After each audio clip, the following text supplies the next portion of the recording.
حبايبي، شلونكم؟ ان شاء الله تكونوا بخير وبصحة وبسلامة. اليوم راح نقدم لكم أنا وجارتي حلو اسمه الفستقية. تذكرون من قلت لكم ظلوا تابعوني لأن حلويات رمضان أو أكلات رمضان تكون كلش طيبة والواحد يحتار شنو يسوي برمضان، فظلوا تابعوني. راح نسوي لكم اليوم حلو اسمه الفستقية. يلا خلينا نشوف المواد شنو هي ونبلش حتى بطريقة العمل. وهاي الفستقية قلت لكم تتكون من كاسة لوز حقون بس مو كلش ناعم، عادي طقطقي ولا يهمك. وكاسة فستق حلبي وزبد، وطبعا اكيد للمطيبات مي زهر ومي ورد، وراح نحط له لون غذائي وحليب مكثف. فخلي نبلش بالعمل. وهسه راح نبلش نقلي الفستق واللوز بس بدون زيت.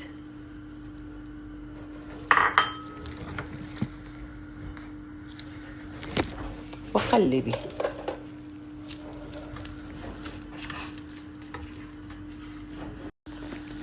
هسه احنا مو غرضنا انه نحمصه يعني يصير اشقر، لا، بس انه حتى تروح الرطوبة من عنده ونبلش.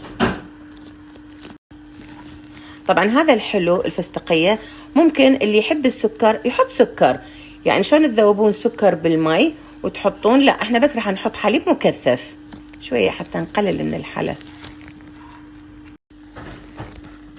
وطبعا يصير بدون الحليب المكثف نحط حليب وسكر. اوكي، حليب بودرة. يعني هي لان هاي اكلتها فدا تقول لي 3/4 كاسة سكر و4 معالق حليب، طلعت بودرة هاي يعني مو حليب سائل. اوكي ماشي. او اذا تريدون خلصوا من هاي المشاكل جيبوا حليب مكثف وحطوه يا احسن.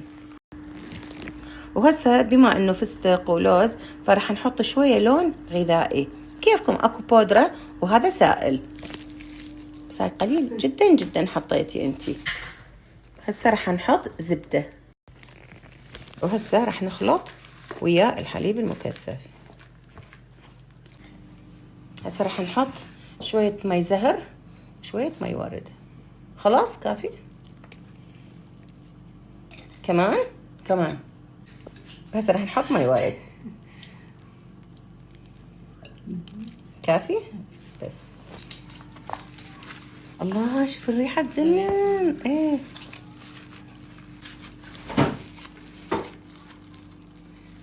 شو بنسوي لك لوكة. تمام شايفين والله صار اخضر يجنن لونه صار. يسلموا هالديات. هسه بلشت تكور.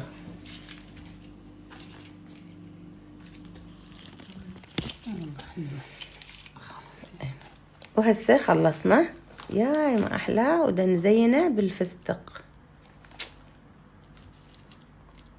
المفروض هاي الشغلات نسويها بعد الفطور حتى لازم ندوق.